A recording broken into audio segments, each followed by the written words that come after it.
सत्यमेव जयते। नमस्कार, हमारे YouTube चैनल रोग मुक्त शरीर में आप सभी लोगों का हार्दिक स्वागत है। आज हम आप लोगों को लीवर यानी यकृत के बारे में कुछ चीज़ें बताएंगे। सबसे पहले ये जानना ज़रूरी है कि ये यकृत या लीवर हमारा शरीर का किस तरह का मुख्य अंग है। लीवर हमारा शरीर का एक बहुत ही मुख्य अंग है। अगर हम इसको ये कहें कि ये लीवर हमारे शरीर का सेकंड ब्रेन है।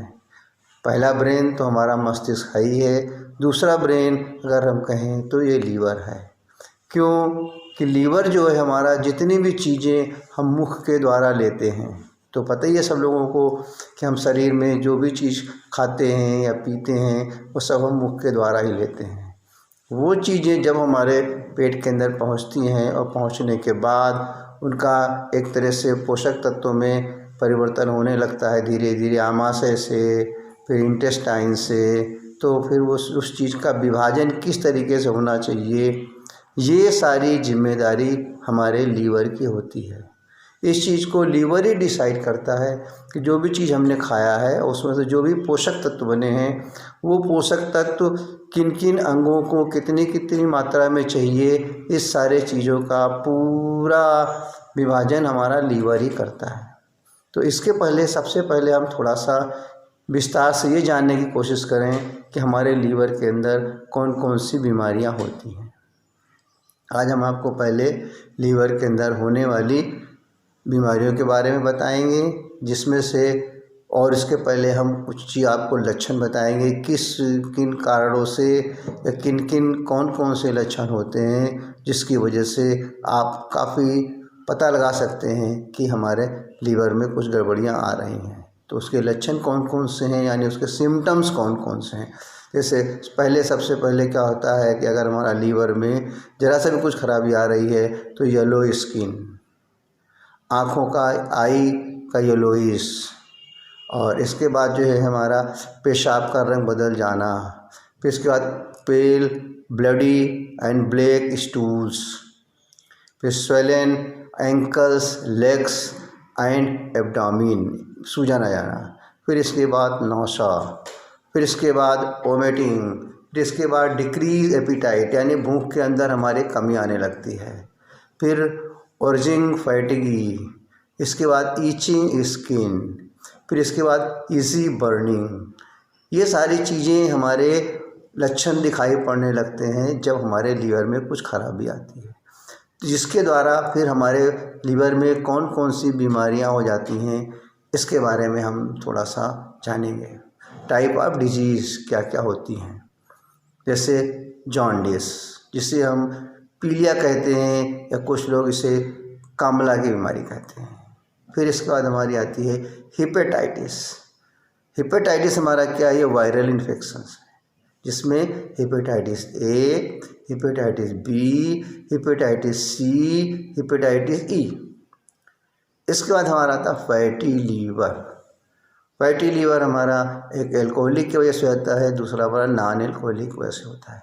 फैटी लीवर के मतलब ये हो गया हमारा कि जब हम उसको अल्ट्रासाउंड के द्वारा देखते हैं तो उसमें सबसे इम्पॉर्टेंट चीज़ होती है, ये जानना जरूरी होता है कि हमारा लीवर कितने % फैटी हुआ है।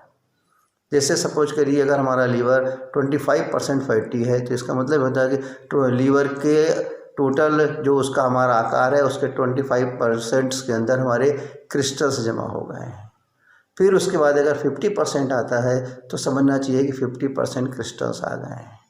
फिर उसके बाद अगर हमारा 75% आ गया तो समझना चाहिए कि 75% क्रिस्टल्स आ गए। यही क्रिस्टल्स हमारे आगे चल कर के धीरे धीरे गॉल ब्लैडर में पहुंचते हैं और गॉल ब्लैडर में पहुंचने के बाद वहां पर एक स्टोन का रूप धारण कर लेते हैं। पहले भी हम आपको बता चुके हैं कि गॉल ब्लैडर में जो स्टोन पहुँचते हैं तो उन स्टोन की वजह से ऑब्स्ट्रक्शन हो सकता है, गॉल ब्लैडर हमारा स्लगिश हो सकता है, गॉल ब्लैडर के हमारा पॉलिप हो जाता है।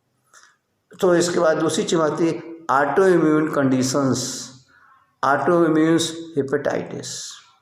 फिर हमारा आता है प्राइमरी बाइलरी सिरोसिस PBC। इसके बाद हमारा आता है हेमेटोक्रोमेटाइसिस। इसके बाद हमारा विल्सन डिजीज़, इसके बाद हमारा आता है अल्फ़ा A1 एंटीट्रिप्सिन्स, ये सारी हमारी लीवर की बीमारियां हैं। फिर इसके बाद कभी आ जाता है हमारा liver cancers. Most common liver cancer is hepatocellular carcinoma. फिर इसके बाद हमारा आता है सिरोसिस, और फिर आता है लास्ट में liver failure. Active liver failures due happens suddenly due to overdose और पॉइजनिंग। ये सारी चीज़ें जो हैं हमारे लीवर के अंदर रोग पैदा हो जाते हैं, जिनके कि हमारे मॉडर्न साइंस में अलग अलग तरह के उपचार होते हैं। और धीरे धीरे चल कर के क्या होता है कि एक ऐसी परिस्थिति में पहुँच जाते हैं कि हमें लीवर ट्रांसप्लांट कराना पड़ता है। तो यहाँ पर हम ये सब समझेंगे कि क्या कोई और दूसरी भी पद्धति है या अन्य कोई दूसरे उपाय हैं। जैसे कह दिया कि भाई लीवर ट्रांसप्लांट कराओ, लीवर ट्रांसप्लांट कराने, किसी भी अंग को ट्रांसप्लांट कराना, उसके अंदर ट्रांसप्लांट करने के बाद दो प्रॉब्लम्स ज़्यादातर आ ही जाती हैं। या तो उसके अंदर हमारा रिजेक्शन आ जाएगा या हमारा उसके अंदर इन्फेक्शन आ जाएगा, जिसके के लिए हम पूरे जीवन उस चीज़ को कंट्रोल करने के लिए कुछ ना कुछ दवाइयाँ पूरे जीवन भर लेते रहते हैं, और उन दवाइयों के भी साइड इफ़ेक्ट होते रहते हैं। तो क्या कोई और ऐसी विधि नहीं है, कोई और दूसरा ऐसा रास्ता नहीं है, क्या और कोई दूसरा ऐसा तरीका नहीं है जिसके कारण हमें ट्रांसप्लांट तक पहुंचने की ज़रूरत ना पड़े? अगर बहुत इमरजेंसी हो गई है या बहुत ज़्यादा हमारा जो है एडवांस स्टेज पर कोई चीज़ पहुंच गई है, तब तो हम फिर सर्जरी की तरफ जाएं। लेकिन उस स्टेज तक पहुंचने के लिए, उस परिस्थिति तक पहुंचने के लिए हमें काफ़ी लंबा समय लगता है। ऐसा नहीं कि जरा सा लीवर में कुछ सूजन आ गई या लीवर में जॉन्डिस हो गया, चलो भाई ट्रांसप्लांट कराओ, ऐसी बात नहीं है। तो शुरू में जब हमारे कुछ लक्षण हमारे लीवर संबंधी आने लगें, तो हम वहीं से उसके लिए सावधानियाँ या उसके लिए हमें क्या उपाय करना चाहिए या उसके लिए हमें कैसे बचाव करना चाहिए, अगर हम इन सब चीज़ों को जान लें तो हम उस परिस्थिति तक नहीं पहुंच सकते हैं। क्योंकि लीवर, हमने पहले कहा कि लीवर हमारा शरीर का सेकंड ब्रेन है। तो इस तरीके से हम अपने लीवर को किस तरीके से सुरक्षित रखें, हम अपने लीवर को गंभीर रोग तक पहुंचने के लिए किस तरीके से उसको रोकें, और हम किस तरीके से ट्रांसप्लांट तक ना पहुंचें, उसके लिए क्या करें।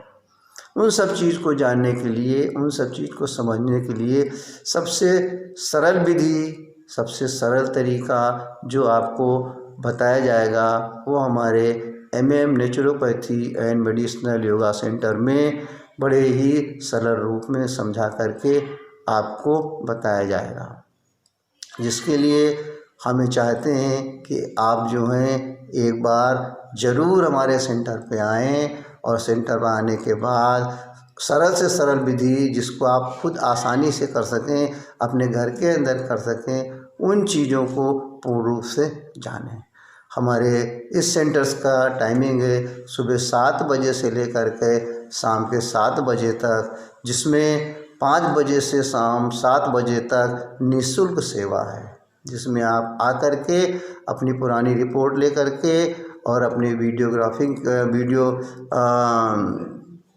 अपना कॉन्फ्रेंसिंग के द्वारा, या फिर आप अपने रिपोर्ट लेकर के आएँ, या फिर टेलीफोन के द्वारा आप हमसे डायरेक्ट बात करके, या आप 1 घंटे का समय या थोड़ा सा समय निकाल करके यहाँ पर आएँ, और आने के बाद सामने सामने भी बैठ कर के आप अपनी समस्याओं को बता सकते हैं, और हम और अपने सुझाव भी दे सकते हैं, और अच्छे से अच्छे उपाय बड़ी सरल विधि में, जिसको कि आप पूर्ण रूप से करके पूर्ण रूप प्राप्त कर सकते हैं। तो ऐसा नहीं है कि हम लीवर की बीमारी हो, चाहे हमारे गुर्दे की बीमारी हो, कोई भी गंभीर रूप हो, हर तरह के गंभीर रूपों का जो है उपचार या इलाज आपको इस सेंटर पे बहुत ही सरल विधि से, बहुत ही सरल तरीके से समझाया जाएगा और बताया जाएगा, जिससे कि आपको करने में, समझने में, आप स्वयं अपने घर में, अपने घर के स्थान पे कहीं दूर जाने की ज़रूरत नहीं, कहीं उसके लिए कोई नया स्थान खोजने की ज़रूरत नहीं, कहीं अस्पताल में जाने की ज़रूरत नहीं, किसी भी तरह के इंस्ट्रूमेंट की ज़रूरत नहीं, भाई हमारे पास ये इंस्ट्रूमेंट नहीं है, कैसे करें। इस विधि के अंदर ना तो किसी इंस्ट्रूमेंट की ज़रूरत है, ना कहीं बहुत दूर जाने की ज़रूरत है, ना किसी अन्य चीज़ों की आवश्यकता है। बड़ी ही सरल विधि के साथ आपको बताया जाएगा और पूर्ण रूप से आप अपने शरीर के अंगों को, इसमें हमारे लीवर सबने बताया आपको, शरीर के जितने भी अंग हमारे हैं उन सब चीज़ों को 1 घंटे की क्रिया के द्वारा समस्त अंग को आप पूर्ण रूप से स्वस्थ निरोगी रख सकते हैं। और इस प्रकार से आज आप जो है हमने लीवर के बारे में बताया, उसी तरह से और अन्य अंग हैं जिनको क्रमशः हम आपको बताते रहेंगे। और हमसे आपसे पूरा अनुरोध है कि आप हमारे इस चैनल को पूरा से पूरा ध्यानपूर्वक ज़रूर सुने, ताकि आपके लिए ये काफ़ी हद तक उपयोगी और मददगार हो सके। और इसके बाद आप जो है निःशुल्क सेवा, फिर कह रहा हूँ निःशुल्क सेवा यहाँ पर आपकी है 5 से 7 बजे तक। चाहे आप वीडियो कॉन्फ्रेंसिंग करें, चाहे आप इस चीज़ को फ़ोन के द्वारा सुने, चाहे आप इस चीज़ को आकर के समय निकाल के आएँ, सामने बैठ के करें। इसलिए बार बार ये कहा जा रहा है, जिस दिन आप ये समझ जाएंगे कि शरीर से बड़ी चीज़ कोई नहीं है, तो आप समझ लीजिए कि आप काफ़ी हद तक स्वस्थ रह सकते हैं। आपको स्वस्थ रहना है कि निरोगी रहना है, इसका न्याय आपको स्वयं करना है। कोई दूसरा आपको इसके बारे में मदद नहीं कर सकता है। जिस दिन आपके मन में विचार आएगा नहीं भाई हमें निरोगी रहना है, हमें अरे शरीर को स्वस्थ रखना है, तो उस दिन से आप जो है स्वस्थ होना भी शुरू हो जाएंगे, निरोगी होना भी शुरू हो जाएंगे। और यदि ये कहें अरे भाई 1 घंटे का समय बहुत ज़्यादा है, तमाम सारे कार्यों में आप घंटों समय रोज़ जो है व्यस्त रहते हुए भी वे तमाम सारे कार्यों को रोज़ आप करते रहते हैं, लेकिन आप अपने शरीर के प्रति बिल्कुल असावधान रहते हैं। अरे 1 घंटे शरीर के लिए नहीं निकाल सकते, ये तो एक बहुत बहुत बड़ी समस्या समझिए या मजबूरी समझें, ऐसा कुछ नहीं है। फिर कह रहा हूँ कि यदि आप अपने शरीर को सबसे ज़रूरी समझते हैं, यदि आप शरीर को सबसे ज़्यादा प्यार करते हैं, यदि आप अपने शरीर को सबसे ज़्यादा मूल्यवान समझते हैं, तो आप 1 घंटे का समय अवश्य निकालें। और ये 1 घंटे के समय में आपको बड़ी ही सरल विधि से, बड़े ही सस्ते तरीके से, बड़े ही सरल भाषा में, बिना किसी तरह के इंस्ट्रूमेंट्स के द्वारा डायरेक्ट या सीधे तौर से आप इसको अपने स्वयं की क्रिया को सही रूप में समझ करके सही रूप में अपने घर में बैठ के स्वयं करें, जिससे कि आपके पूरे परिवार के लोग भी उसका लाभ उठाएं। सत्यमेव जयते।